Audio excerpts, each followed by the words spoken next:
This is Professor Holmes. What I'm presenting today is a typical lecture that I'm developing with some colleagues that will be used in a web-based textbook for the field of engineering. That may be mechanical engineering, aerospace engineering, civil engineering, as well as bioengineering. This particular lecture I'll go over today, which is a trial lecture, is in the area of torsion. There's a companion lecture which goes over some homework problems for undergraduate torsion. What I'd like you to do is to provide feedback. If you think it's a great idea, well, let us know, and we'll march forward, develop some more. If you see areas that need to be improved, let us know. All right. We're all familiar with torsional loading. When you open a door, for example, when you use a screwdriver, those are examples of torsional loading. Another example of torsional loading I have here is a coffee grinder. The metal to glass seal in an incandescent bulb, the braze joint, undergoes torsional loading during bulb installation as well as removal. So many practical examples. In the machine tool industry, lathe shafts, for example, drill press spindles and drill bits. In the transportation industry, automobile transmissions, helicopter transmissions that are used in subway cars. One of my favorite examples, because I'm interested in wind energy, and bear with me for a moment, I'm doing this off of an iPad, and I'm not quite used to it. So let me pull up a pencil. If we look at a wind turbine, I think you're aware that a modern wind turbine, such as 5 megawatt that's built for offshore, can have large rotor diameters. 5 megawatt wind turbine may have 126 meter rotor diameter, which is much larger than the wingspan of a 747 or an Airbus A380. At any rate, because of those large rotor diameters, there's tremendous torque, torsional loading on things such as the input shafts here, but also on the speed increasers. In this case, there's a speed increaser because these blades typically have RPMs that are much below 100 for these larger wind turbines. So there's an input shaft to the gearbox as well as an output shaft and many intermediate shafts in the speed increaser. And in the generator, you're increasing the speed up to maybe 3,000, 3,600 RPM for a typical generator, and that'll have an input shaft as well as the armature shaft. All right, so one of the nice examples that your generation certainly is quite familiar with. Electric motor shafts in a dishwasher, for example, or in a typical fan. An internal combustion engine, one of my favorites, crankshaft, camshaft. In some of the components, auxiliary components such as air conditioners, water pump, oil pump shafts, carburetor, fuel injector, butterflies. Those undergo tremendous, significant torsional loading, at least for the size of these shafts, from a closed throttle position up to an open throttle position. All right. Those of you in aerospace, if you look along a wing during landing of an aircraft, you can typically see the torsional shafts that connect the horizontal flaps together, as well as those are operated by torsional actuators, as well as the vertical stabilizer or tail flap. All right. For those of you interested in automobiles, an area that I'm keenly interested in, I show here a nice example of a car setup for drag racing. And let me pull up my pencil again. And as you're aware, one of the goals here, those of you that are interested in this area, is to get a high friction coefficient between the tire itself and the pavement. And there's a high enough friction coefficient in this high torque engine here that you can see the wrinkling in the sidewall. But imagine now what that does, not only to the wheel rim, but more importantly, to the axle shafts. These are rear wheel drive cars, as well as to the drive shaft. In fact, the drive shaft in an automobile as well as a helicopter is pretty much under a state of pure torsion, as we'll go over later. All right, let me get rid of this. This shows an example of what happens if you overload, put a higher torque on a drive shaft than it was meant or designed for. This happens to be an aluminum drive shaft, and as you understand later from some of these equations and some of the examples I'll go through in the second module, that if you use aluminum, for example, on a drive shaft, the shear margin is quite low. So it's very easy in this case to undergo something called torsional buckling. All right, something that you would like to certainly avoid as a as a mechanical designer. All right. Internal combustion engine. This shows a failure of a timing gear at the end of a crankshaft. All right. So let me go on to the real lecture now. The iPad doesn't always cooperate with me. That's primarily my fault, though. Now, in the derivation of the torsion equation, we're going to be looking at a shaft of length L. All right, let me pull up my pencil again. So again, a shaft of length L. We apply a torque at the end. The torque we'll assume is applied along the central line or axis of rotation. And what we really want to do in the first step here, if you look at this line marked NM, is understand how much this twist angle phi is as a function of distance, because that twist angle phi is related to the shear strain developed in this shaft. All right. So what we're going to do is again consider a solid cylindrical bar to begin with, subjected to a torque T at its ends, and we'd like to know the twist angle and the shear stress developed in this rod as a function of applied torque. The equations that we will derive: the angle of twist in terms of torque, the shear strain, as well as the shear stress. And this is one of the more important formulas here. If I can get this to cooperate. This formula, which is the torsion formula. So that's our ultimate goal, is to come up with this expression. All right, let's move on. Now, it's important to understand the derivations that we're going to apply. We're going to assume pure torsion in the shaft. So there's no other applied load, such as a bending load, developed in the shaft, or compression or tension. Although those could be handled in many instances if we have elastic loading by the principle of linear superposition. And that we'll handle in another teaching module. We also neglect residual stresses, and those may be due to welding or to processing. We also neglect body forces such as magnetic forces or gravitational forces. We also assume linear elastic loading, so we don't exceed the yield point of a particular material that we're considering. There's also no time-dependent effects, such as creep deformation, which would be typical in a metal and some polymers, but also viscoelasticity. And that's more important in polymers, but it can also occur in metals. But those are time-dependent effects. And we're not going to handle that in this particular module. That's in a more advanced module that I'll develop later. We also assume isotropic homogeneous material. It's important. Isotropic means that no matter which orientation that we may load a bar in or a rod, the modulus, the physical constants, are the same in all directions. By homogeneous material, what we really mean by homogeneous material is that we have the same composition everywhere, and we don't have to worry about porosity or density variations.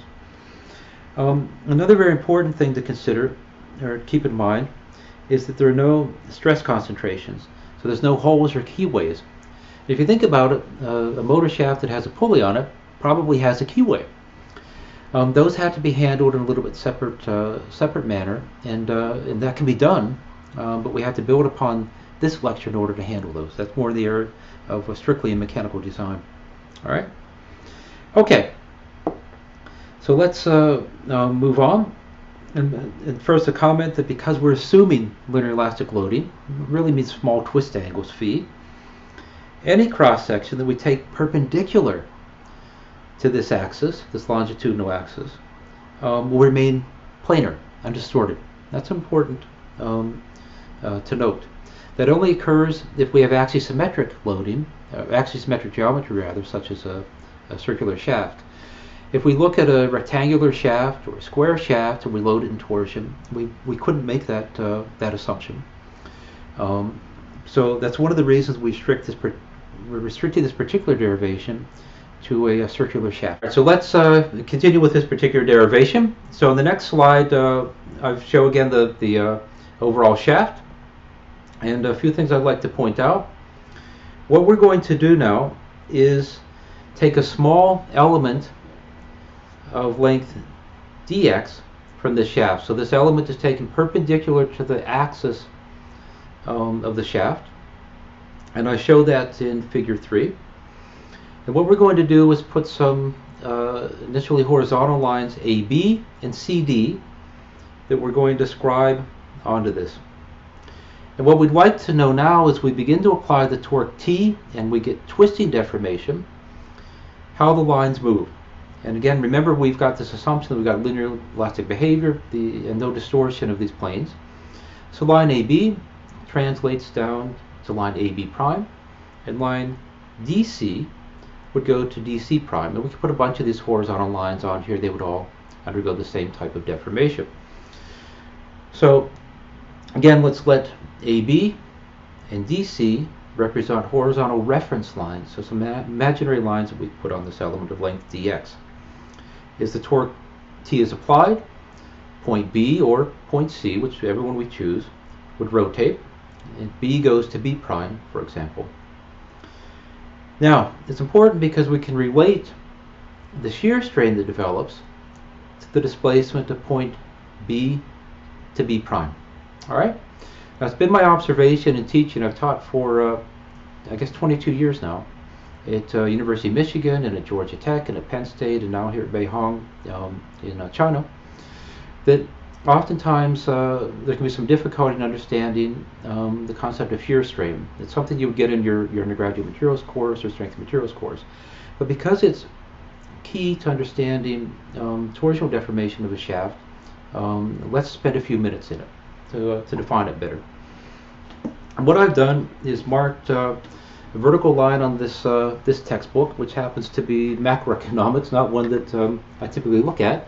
Although I think we as engineers could probably do a heck of a lot better job in the world's economy from our analytical thinking. But at any rate, that's for another lecture. At any rate, you can see this vertical line, and what I'm going to do now is displace the faces of the book parallel to one another. That's shear deformation. And it's really this horizontal displacement, the horizontal displacement to the top edge of this book that we're interested in. If I take that horizontal displacement and divide it by the thickness of the book, well, I've got shear strain.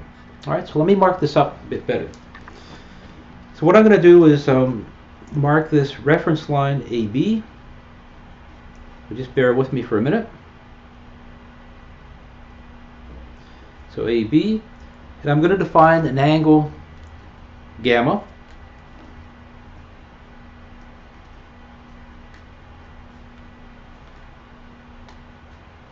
And I hope this shows up okay. We'll see. All right.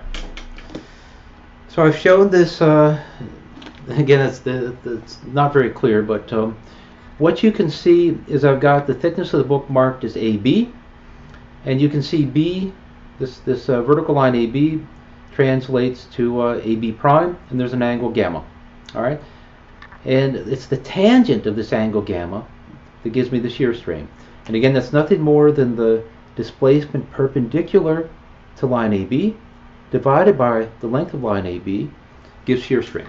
All right. So let's continue with this this lecture. All right. So on the next, oops, let me get back out of this. On the next slide, I show the same element, but again, we can choose any arbitrary line AB along the surface of this shaft. And let's, if I could blow this up and go back to what we just discussed about shear strain. All right. So we've got a line AB. We have this displacement perpendicular to this reference line AB. So point B moves to B prime, and we got this angle gamma. Now, if you remember back from your other courses, the tangent of this angle, that's the shear strain, tangent to gamma. And that's, but remember, this is small angles. This is linear elastic deformation. So if we've got an angle up to maybe 0.2 radians, maybe 0.3 radians, we can assume that we've got a small angle behavior. And remember, the tangent of a small angle is about equal to the angle itself. All right, and that would hold, for example, if you, I know that it holds up to about 0.2 radians, so 180 degrees over pi, so that's roughly 11 degrees. You can go a little bit higher, depends on the application.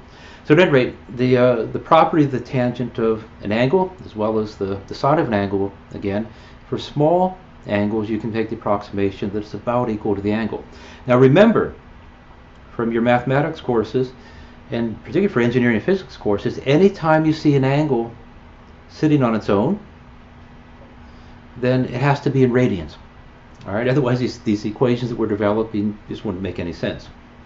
All right, so at any rate, we can use a small angle approximation, and that's equal to b prime over the distance, or length rather, AB.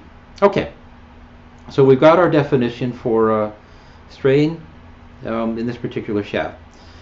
So again, just to review, with reference to this figure 3, our small element of length dx, we can determine the maximum shear strain which occurs at the outer radius.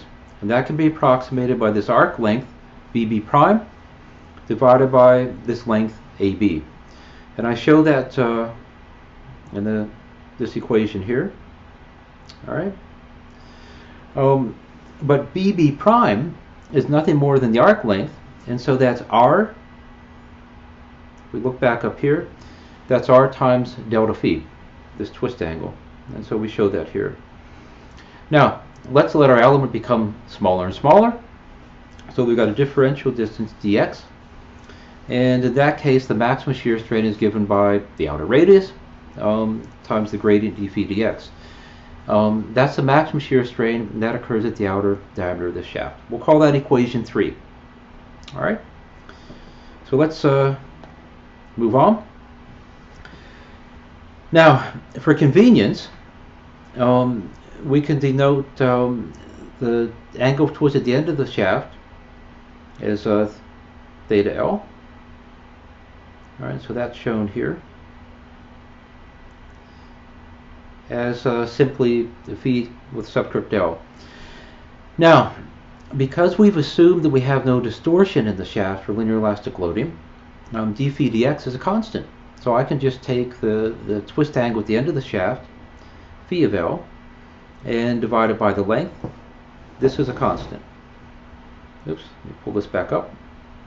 All right. Now, let's substitute this back into this expression, which I've done down here. And we end up with equation 4, which is the maximum shear strain in the shaft, which is a function of the outer radius, times the twist angle at the end of this shaft divided by the original length. All right, fair enough?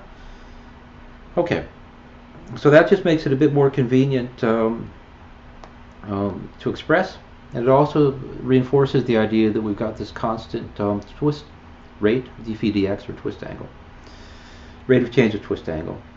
Now, you can do this on your own, but we could have taken this line AB to be at any arbitrary radius in the shaft and done the same type of a derivation.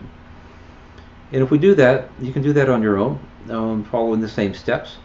We would end up with a more general expression for the shear strain in the shaft as a function of radius. And really it's telling us, if we look at this, that the shear strain varies in linear fashion from 0 along the center line of the shaft to a maximum at the outer radius. All right, so we now know the shear strain distribution in the shaft under pure torsion. All right, now let's look at try to summarize what we've done now, and what we know. The shear strain, as I just mentioned, varies linearly from 0 at the center of the shaft to a maximum at the outer radius, given by equation 5. For a given radius, the shear strain is also constant along the shaft length. All right, that's part of the derivation that we did. The twist angle of the shaft, and that's important to always keep in mind, increases linearly along the axial length. So if I've got a shaft that's built into the wall and I twist it, we end up going from 0 twist angle up to a maximum at the end of the shaft, which also implies that long shafts can undergo significant elastic twisting, which may be important for some applications. All right. Okay. Now, the next part of the derivation is going to involve things such as derivation of shear stress, but I want to make a few general comments first. Equation 5 that we just spent so long deriving can help us understand the shear strain distribution in the shaft under pure torsion. But we can't directly solve a problem. It'd be a bit awkward to solve a problem if we only use equation 5. As engineers, let's think about it. What do we typically know? We've got a material, and we know the elastic constants. So we know things such as the shear modulus of the material, Young's modulus of the material, E, for example. We also have information on the yield point of the material, which is important to design. Most practical designs, we try not to exceed the yield point. And for various safety reasons, we may have a maximum or upper bound on the allowable shear stress in the material for static loading, and another upper bound if this happens to be cyclic or fatigue loading. So anyway, as engineers, we typically would have the material constants. We would have information either based on our experience or some calculations on the maximum allowable shear stress. We would also have information such as the maximum weight of the shaft that we may be interested in. And we would certainly have information regarding the maximum applied torque the shaft has to transmit. So what we really need to do is somehow relate this equation 5, the shear strain, and the twist angle, phi of L. We need to somehow relate this information to the applied torque T and the shear stress developed in the shaft. And what we're going to do I'm going to have to do this under a part B, which I'll post at the same time. You can find a link to that on it's my webpage for the YouTube link. But it's my understanding, it's the first time I've used YouTube, but it's my understanding we got to limit these videos to maybe 15 minutes. So there'll be another 10 or 15 minute video, part B, and in that video, it's a continuation. What we want to do there is derive the torsion formula which relates the shear stress to the applied torque and to the material constants. All right, so review what we've done so far, and then look for part B on YouTube. Talk to you later.